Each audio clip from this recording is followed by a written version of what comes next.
Assalamu alaikum and welcome in the online class. This is our first class of transformation presented by M.H. Mahi, assistant teacher, Lutechorama High School. Now I am going to discuss transformation. Dear student, for you better understand, I am using Bangla for you.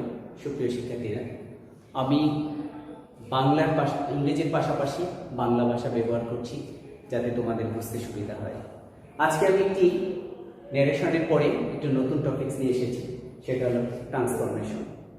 অনেকেই তোমরা ক্লাসে অনুরোধ করতে যে sir আমরা সবচেয়ে previous ক্লাসে আমরা মোটামুটি অ্যাসার্টিভ থেকে নেগেটিভ, নেগেটিভ থেকে মানে অ্যাসার্টিভ বা ইম্পারেটিভ, এক্সক্লেমেটরি, অবজেক্টিভ ইত্যাদি সেন্টেন্সগুলো টুকটাক স্যার বুঝি, কিন্তু আমাদেরকে গঠনগত ট্রান্সফরমেশনগুলো একটু বোঝালে ভালো হয়। সুপ্রিয় শিক্ষার্থীরা, তোমাদের কথা মাথায় রেখে আমি শুরু করছি আজকে ট্রান্সফরমেশন অ্যাকর্ডিং টু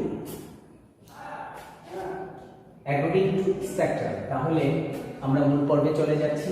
আজকে ট্রান্সফরমেশন আমরা গঠনগত দিক থেকে আলোচনা করব। গঠনগত দিক থেকে যদি আমরা আলোচনা করি, অর্থাৎ ট্রান্সফরমেশনকে দুটি সেক্টরে ভাগ করা হয়েছে, একটা হলো সেন্টেন্স বা মিনিংগত, আর অপরটি হলো স্ট্রাকচারগত। তাহলে স্ট্রাকচারগত আজকে আমরা আলোচনা করতে যাচ্ছি, তার প্রাইমারি স্টেপটা, সমস্ত ধারণাগুলো। এক্ষেত্রে এই স্ট্রাকচারে তিনটি সেন্টেন্স, সিম্পল, কমপ্লেক্স, কম্পাউন্ড। তাহলে আমরা সবগুলো সেন্টেন্সে সর্বপ্রথম আমরা শিখে নিব এবং দেখে বুঝে নিব, তাহলে বুঝতে সুবিধা হবে। তাহলে শুরু করছি। এখানে সিম্পল সেন্টেন্সের স্ট্রাকচারটা তৈরি করছি আমরা। স্ট্রাকচারটা কিভাবে বুঝবো আমরা?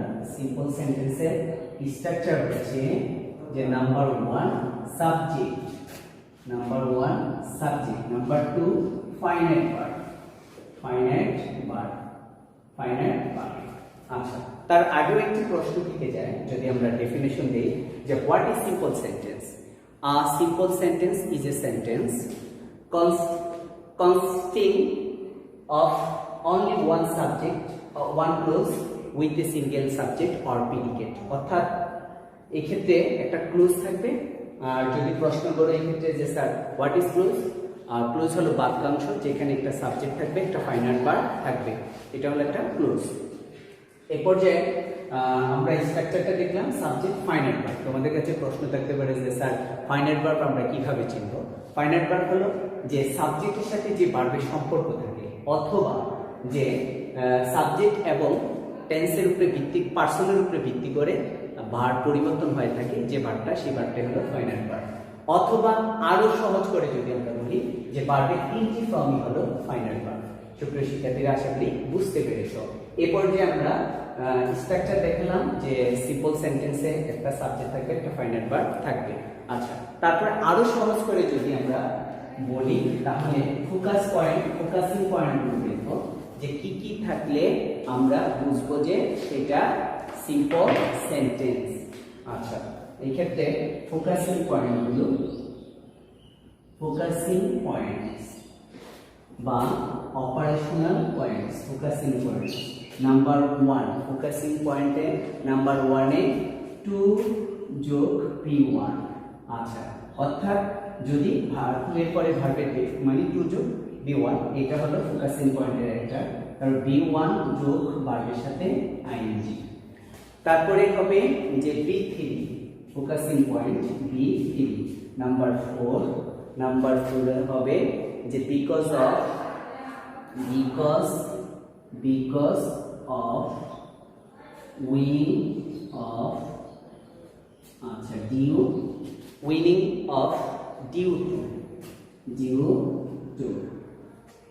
due to আমরা চারটা ফোকাসিং পয়েন্ট দেখলাম। নাম্বার 5 এ হলো যে in spite of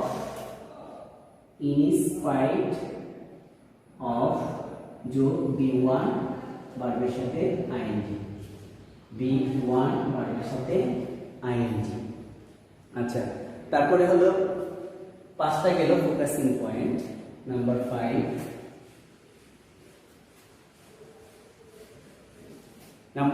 A number 6 by যোগ B1 যোগ ভার্বের সাথে আইএনজি।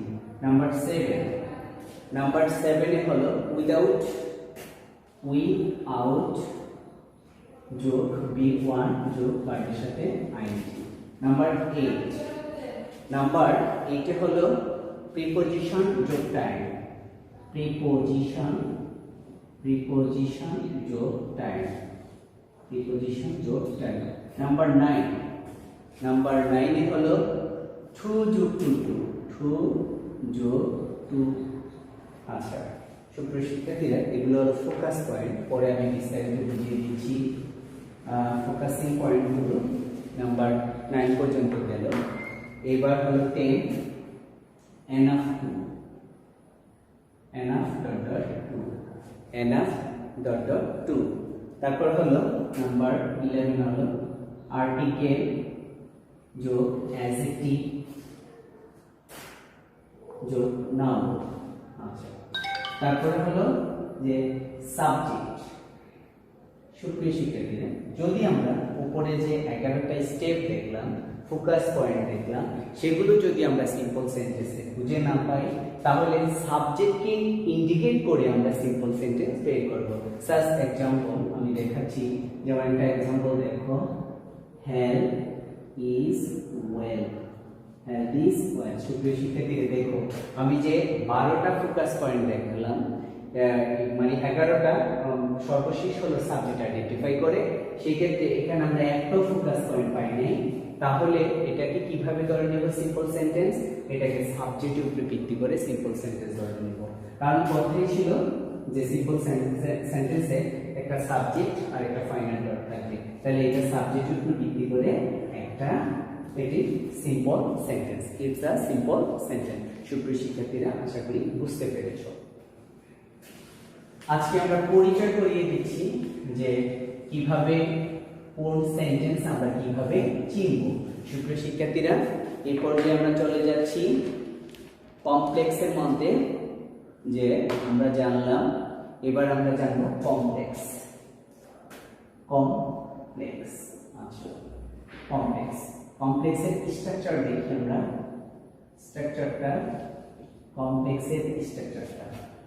কমপ্লেক্সের স্ট্রাকচারে আমাদের নাম্বার 1 যে টু সাবজেক্ট, দুটি সাবজেক্ট থাকবে, টু ফাইনাইট ভার্ব,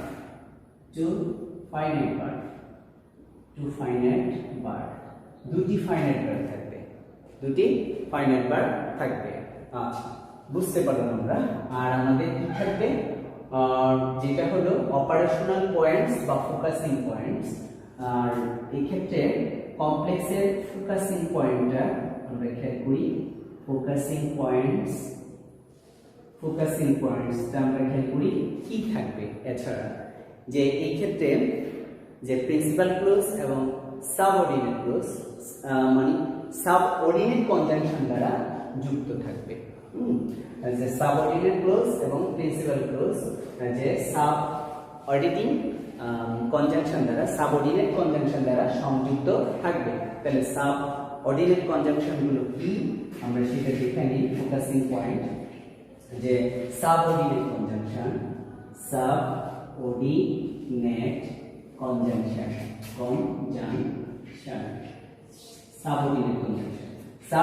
কনজাংশন গুলো আমরা একটু দেখে নিই। সো দ্যাট একসাথে কমা, সো ডট দ্যাট, তারপরে আমাদের দো, although,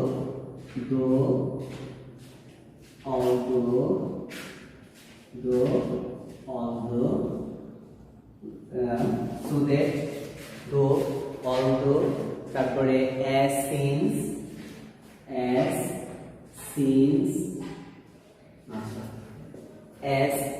since, before, after,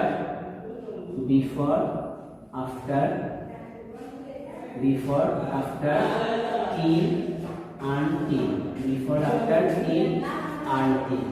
before, after, till, until, if, unless,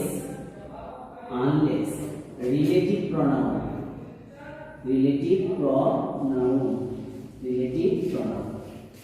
সুপ্রিয় শিক্ষার্থীরা, আশা করি বুঝতে পেরেছো। এই জিনিসগুলো থাকবে আমাদের মানে সাবঅর্ডিনেট কনজাংশন হিসাবে, এগুলো থাকলে আমরা বুঝে নেব ইটস আ কমপ্লেক্স সেন্টেন্স। আশা করি বুঝতে পেরেছো। এই পর্যায়ে আমরা একটা উদাহরণের মাধ্যমে ক্লিয়ার করে দেই, তাহলে বুঝতে পারবে বিষয়টা। আমি উদাহরণ টানছি।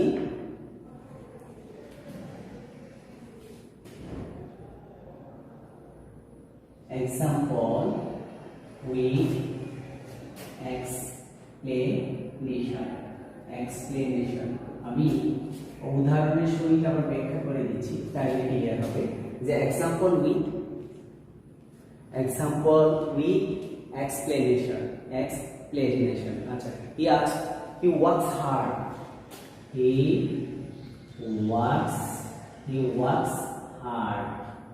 so that আচ্ছা, so that পূর্বের সাবজেক্ট একই থেকে যাবে, তো এখানে হি এটার উপরে ভিত্তি করে so that থাকলে পরে ক্যান বা যেহেতু প্রেজেন্ট ফর্ম ক্যান মডাল ভার্বের পরে ভার্বের বেস ফর্ম, এই ক্ষেত্রে আমরা he can prosper in life, prosper in life. সুপ্রিয় শিক্ষার্থীরা, আমরা খেয়াল করি আমাদের স্ট্রাকচার ছিল দুটি সাবজেক্ট, দুইটা ফাইনাল ভার্ব। এই ক্ষেত্রে দুটি সাবজেক্ট, একটা সাবজেক্ট হি, একটা সাবজেক্ট হি। আচ্ছা, এখানে খেয়াল রাখবো সবসময় যে সেন্টেন্সটির পূর্বে কনজাংশন ব্যবহৃত হয় সেটা হলো সাবঅর্ডিনেট ক্লজ, আর যার আগে কনজাংশন ব্যবহৃত হয় না সেটা হলো প্রিন্সিপাল ক্লজ। তাহলে আমরা দেখতে পাচ্ছি এই সেন্টেন্সের পূর্বে সো দ্যাট ব্যবহৃত হয়েছে, তাহলে এটা হলো সাবঅর্ডিনেট ক্লজ, এটা হলো মেইন ক্লজ মানে প্রিন্সিপাল ক্লজ। এই ক্ষেত্রে ব্যবহৃত হয়েছে একটা ফাইনাল ভার্ব, এই ক্ষেত্রে ব্যবহৃত হয়েছে ফাইনাল ভার্ব। আগে বলেছি যে ফাইনাল ভার্বের তিনটি রূপই হয়। আচ্ছা, এই ক্ষেত্রে যে জিনিসটাকে যখন আমরা যে এই কমপ্লেক্স থেকে সিম্পল করতে যাব বা কমপ্লেক্স থেকে কম্পাউন্ড করতে যাব, তখন আমাদেরকে সাবঅর্ডিনেট ক্লজটাকে ভ্যানিশ করে দিতে হবে। সুপ্রিয় শিক্ষার্থীরা, এই বিষয়টা মাথায় রাখবে। আশা করি বুঝতে পেরেছো। এরপর যে আমরা চলে যাই কম্পাউন্ডে।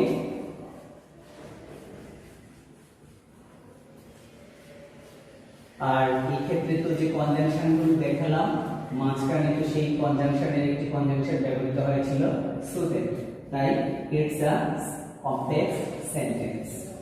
সুপ্রিয় শিক্ষার্থীরা, আমরা এবার চলে যাচ্ছি কম্পাউন্ডে। এরপর যে আমরা চলে যাচ্ছি কম্পাউন্ডে। কম্পাউন্ড যদি আমরা করতে যাই তাহলে কম্পাউন্ডের ডেফিনিশনটা প্রথম আমরা জেনে নিই। আচ্ছা, যেখানে স্ট্রাকচারটা কম্পাউন্ড, অর্থাৎ কম্পাউন্ডের দুটি প্রিন্সিপাল ক্লজ থাকবে, মাঝখানে সংযুক্ত কনজাংশন হিসেবে কোঅর্ডিনেট কনজাংশন ব্যবহৃত হবে। তাহলে আমরা দেখি স্ট্রাকচার, মানে এটারও স্ট্রাকচারটা আমরা দেখি নিই। এটারও স্ট্রাকচার যে নাম্বার 1 দুটি সাবজেক্ট, আগে বলেছি দুটি সাবজেক্ট। আচ্ছা, নাম্বার 2 দুটি ফাইনাল ভার্ব,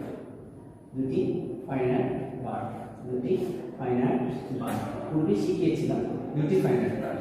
আর ফোকাসিং পয়েন্ট যেটা, ফোকাসিং পয়েন্ট হলো ফ্যান ভয়েজ। ফোকাসিং পয়েন্ট হলো ফ্যান ভয়েজ। ফোকাসিং পয়েন্ট হলো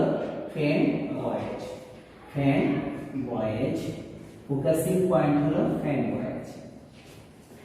F means for, A means and, N means not, P means but, O means or, Y means yet, S means so. সুপ্রিয় শিক্ষার্থীরা, fan voice মনে রাখার জন্য, অর্থাৎ F দিয়া for, A দিয়া and দিয়া not, P দিয়া but, O দিয়া or, E দিয়া yet, so দিয়া S দিয়া so, এইগুলো যখনই আমরা দেখব সেন্টেন্সের মাঝে তখনই সেটা হবে কম্পাউন্ড সেন্টেন্স।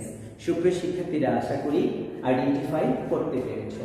তারপরে আমরা ডিটেলস বুঝিয়ে দেব যে কিভাবে করতে গেলে আমাদের।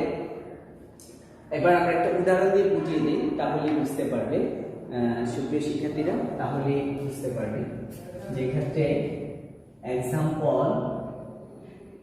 এক্সাম্পল উইথ এক্সপ্লেনেশন সুপ্রিয় শিক্ষার্থীরা আশা করি বুঝতে পারবে। আমরা এক্ষেত্রে একটু উদাহরণ দেই। read more and learn more. read more and learn more. সুপ্রিয় শিক্ষার্থীরা আমরা একটু খেয়াল করি যে ফোকাসিং পয়েন্ট এখানে আছে। ফোকাসিং পয়েন্টে এখানে আমি টেনই দেখাচ্ছি। ফোকাসিং পয়েন্ট পেয়েছি আমরা এ, অর্থাৎ and is used to connect similar ideas, অর্থাৎ and এর আগে পরে সমজাতীয় শব্দ বসে এবং সিমিলার আইডিয়া দ্বারা বোঝায়। সুপ্রিয় শিক্ষার্থীরা আমরা দেখি, তবে এখানে তো কথা ছিল যে দুটি সাবজেক্ট দুটি ফাইনাইট ভার্ব, ঠিক আছে সুপ্রিয় শিক্ষার্থীরা, এটা একটা ভার্ব, এটা একটা ফাইনাইট, কিন্তু এখানে সাবজেক্ট কোথায় গেল? যখন আমরা কমপ্লেক্স থেকে কম্পাউন্ড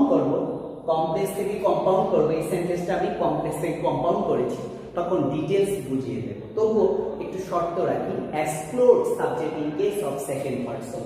এখানে যখন আমরা মানে কমপ্লেক্স থেকে মানে কম্পাউন্ড করতে যাব, তখন এক্সক্লুড করতে পারবো আমরা অনলি সেকেন্ড পারসন, অর্থাৎ দ্বিতীয় পারসনটাকে আমরা হাইড করতে পারবো। যেমন এটা ইফ ইউ রিড মোর, সুপ্রিয় শিক্ষার্থীরা খেয়াল করো, if you read more, you মানে ইউ উইল লার্ন মোর। এক্ষেত্রে আমরা ইফ সেটা ছিল কমপ্লেক্সের কনজাংশন, এবং ইউ সেকেন্ড পারসন যখন কম্পাউন্ড করতে যাব তখন সেটা হয়ে যায় এক্সপ্লোর। আশা করি বুঝতে পেরেছ। সুপ্রিয় শিক্ষার্থীরা, আজকের মতো প্রাইমারি স্টেপে আমি ফোকাসিং পয়েন্ট, স্ট্রাকচার এবং ডেফিনেশন তিনটি আলোচনা করেছি লেকচার পার্ট 1-এ। সুপ্রিয় শিক্ষার্থীরা, পরবর্তীতে আমি উদাহরণ সহ আসবো এবং এক্সাম্পল উইথ এক্সপ্লেনেশন করে দিব প্রত্যেকটা কিভাবে সহজ আকারে। আশা করি ভালো থাকবে, সুস্থ থাকবে, এই মহামারীর মধ্য দিয়ে বাসায় থাকবে, পড়াশোনা করবে। All the best of luck. সুপ্রিয় শিক্ষার্থীরা, আজকের মতো এখানে বিদায় দিলাম। আল্লাহ হাফেজ।